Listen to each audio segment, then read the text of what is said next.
I want to ask you, what is your next move? Like, how can we help promote your work? What are you looking to do going forward? Right. And that was really the only reason why, I even made sort of a public video about it, is because it was, in a span of about a week, I had gotten, taken off of TikTok, and that was where maybe half of my income was coming from. Right. And so I'm like, I'm deplatformed there. And then I'm not going to be contributing to Breaking Points anymore. So to continue to do the work that I do, I said, hey, I need to reach out to my audience and see if anybody can support me, just a little bit, just to get through the stretch. I know that I'm going to be fine in the long run, because I think overall, as long as you continue to just do the best work you can and you're honest with people, I think that will speak for itself over a long period of time. You can always go back to, I think the truth is always your strongest defense. If you're always telling the truth, regardless of whether you get something's right, something's wrong, if you're honest with the people who are listening to you, that's the most important thing. But I just needed a little bit to get through the stretch. And that's why I made the video saying, hey, I've been sort of deplatformed. This is what's going on. And I didn't try to make sure it's like, hey, I don't want, a lot of you found me through Breaking Points, and I still like Breaking Points. I was watching some of their videos today. Keep on supporting Breaking Points. I'm not trying to make this a thing. And I thought, hopefully that was, I didn't respond to most of the drama, because I don't even know what's going on, to be honest. Because I've been really busy trying to get my website going and,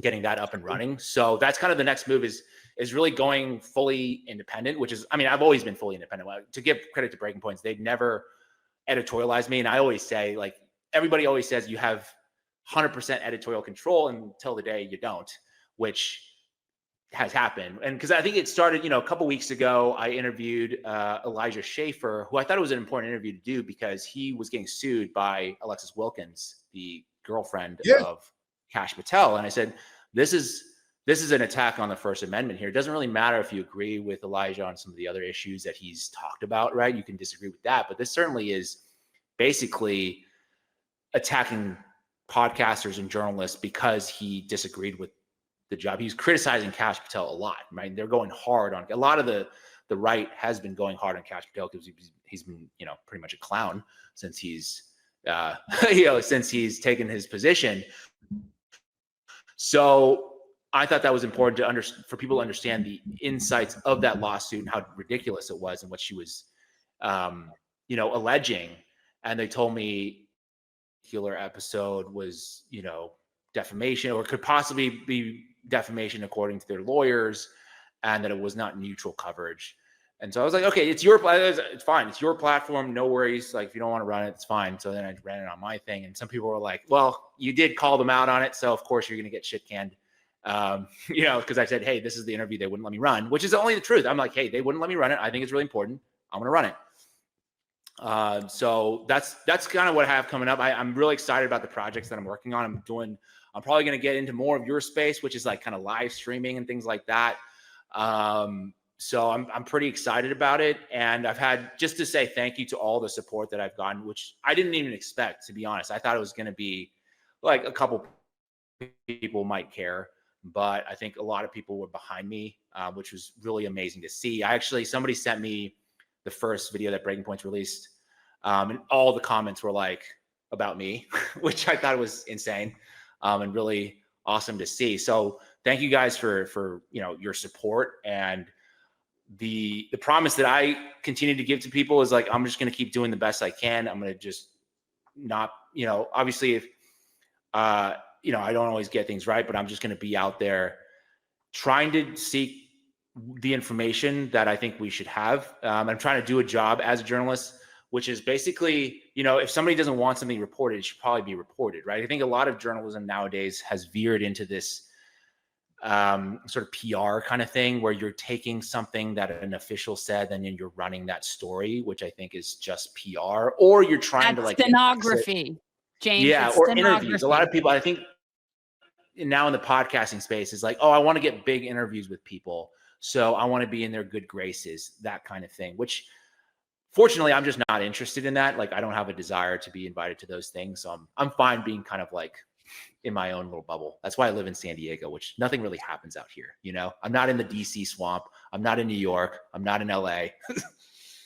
I will say this though. I know what he's going to say. I know. Yeah, you know what I'm going to say. I know what you're going to say. You're going to tell him about the fish tacos. All right. Old Town has incredible fish tacos. I told you he was going to tell you about the fish Well, I mean, tacos. I grew up here. I know all about the fish tacos. You know. Yeah. I got places that are, I think probably, I don't know what Old Town place you're talking about, but I know of several other amazing places that are just like gas station, but it's yes.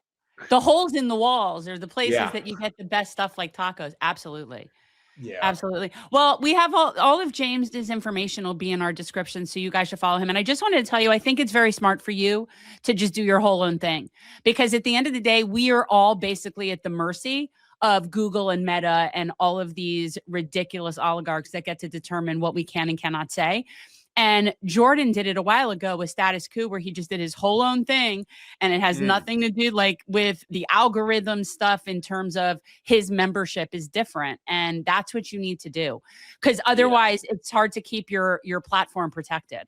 Frankly, if it's unfortunate, because I hate, to be honest, like I was always very, very reticent to go down this membership route, because I just believe that the information that I look up should be free. I don't want to gatekeep and say, oh, you need to subscribe in order to get this information.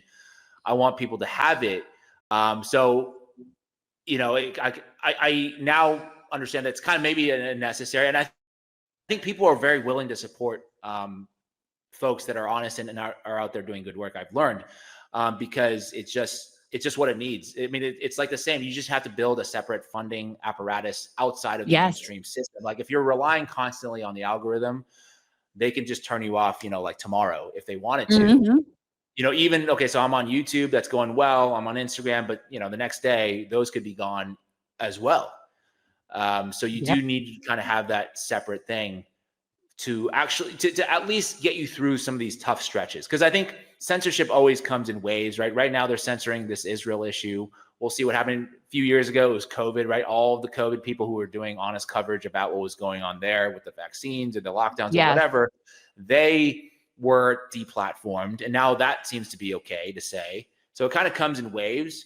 And so you just kind of need to have that little backstop in order to just continue through these stretches that are rough, depending on what you're going after at the time. Yeah. Want to leave you with this thought. You know, you brought up a good point about Elijah Schaefer. Yeah, there's very little that I would probably agree with him on, but it gets back to the old argument about whether or not Alex Jones should be banned. Either you believe in free speech or you do not. And we're living in a world today where our constitutional rights they're hanging by a thread. And this is just another example of that. People didn't like the fact that you spoke with Elijah, and that is the reason that they want to separate from you. No, especially right now, we have to have conversations with people that we normally would not talk to, because that's what's ultimately causing Israel's demise, is that the people are uniting around a central issue. That's why even somebody like Fuentes has to listen to other people tell him that if you turn this into a Jew problem and not an elite problem that happens to have a lot of Jews, then you're already causing a rift that isn't going to solve the problem. But at least there are people that are open to that conversation. If you shut the door completely and just say, well, I don't like that person because he's such and such about this other issue, then we're never going to get anywhere. So you are a real journalist. You're willing to be disliked, which is what a journalist is supposed to do. The people in power are not supposed to like you. They're actually supposed to see you as an adversary. Right. If you're friends with the people you're covering, you're not doing your job. Exactly. And I have no desire to be friends. I mean, it just doesn't interest me. So I'm not going to be, unfortunately, I think unfortunately for me, I'm never going to have the biggest podcast in the world where I'm bringing on like, you know, all the cool people. But I think there's some people, like people come to me when they want to speak the truth about something.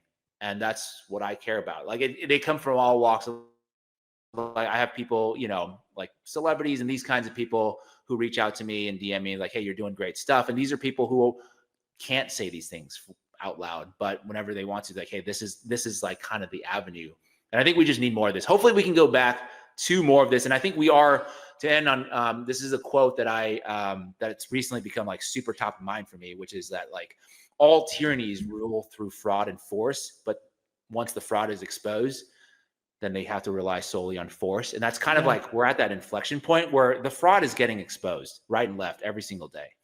And so that's why you're seeing more of these crackdowns, because that's the only move they have left. Like Stop Anti-Semitism, that is a propaganda tool that is not working anymore because people see through it. Or APAC or the ADL, all of these groups. I'm not just speaking directly on the Israel issue, but there are other issues of propaganda that people talk about, whether it be the war machine or things, going to war against Venezuela. Like that's not working anymore. Like we're not really buying the reasons that they're selling anymore. So then the next thing is, oh, if you talk about this, then you're going to jail or you're censored or you're going to lose your job or whatever it is. That's kind of the battle that we're up against. And I'm like, that's always very top of mind for me, is that this is sort of the beginning stages of that. And we need to all kind of band together, regardless of whether you agree with them on all the issues. You just need to agree on this one issue. Like you said, we need to agree on free speech, freedom of press. If you believe in that, then I'm with you. Yeah. You did, without question, in my humble opinion. There were some good ones, but I think you did the best interview with Jen when she ran for Congress. You were very gracious. You did an amazing job. Thank you. And if there's anything, I don't even remember it, to be honest with you. Isn't that crazy? I don't. I mean, it got over 100,000 views. I remember very well. And okay. I just want to say, James, it's all a blur to me. No, like, I'm sure you were doing like 17 interviews a day. Well, it was crazy. And I don't remember in which campaign and then who I met where, and it's just it's a blur. It's a blur. The point is, if there's anything we can do to help, especially if you decide to start your own channel and we can help boost, we will always continue. Yep, as long as you're putting content out on Instagram, we will continue to promote your work, brother. So hopefully everything goes smoothly. And like I said, if there's anything we could do to help spread the word, we will be more than happy to do so. You did it for us. We're happy to do it for you. Appreciate you guys. No, you guys are soldiers with everybody else. We're just grinding, and we need to sort of have this. I mean, this is what's beautiful. It's like we're all doing our own thing, but with like kind of one common mission. No, there's no editor coming to us and saying you can't say this or you have to cover the story this way.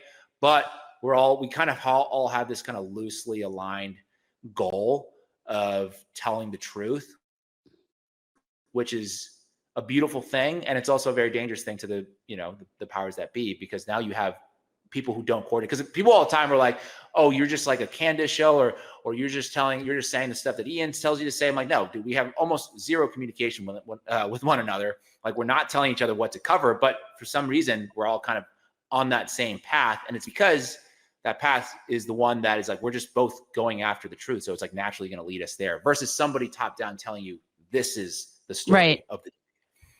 Right. Yeah. No, you're just uncovering rock. Like, you're just turning over stones.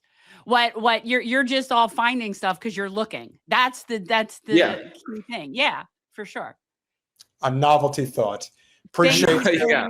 But thank you guys so much. I appreciate all the stuff that you guys do. Same, my friend. Have a great evening, and we'll definitely be in touch.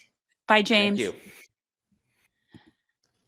Definitely glad to hear that things are hopefully going to work out well. And of course, he knows that we will be here to help him. And if he's way more gracious than I am.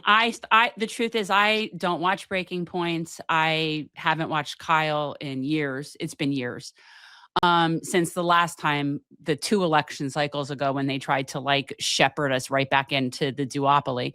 But he might, like, James might think like, no hard feelings. I don't feel that way, because I believe that when people show you who they are, you need to believe them. When a media outlet shows you who it is, believe it. Believe it. And if a media outlet is going to dismiss somebody for flying a little too close to truth, okay, then that means that media outlet is not interested in truth. They're simply there as controlled resistance, and they're only willing to go within the little spectrum that they're allowed to go in. So they'll get close to the what looks like progress, but they won't really step over the line at the end of the day. And so really, that is still part of the capital class. They're still part of the problem. And so Yeah. he might have no hard feelings. I don't feel that way. No, and again, it's not a question specifically with James.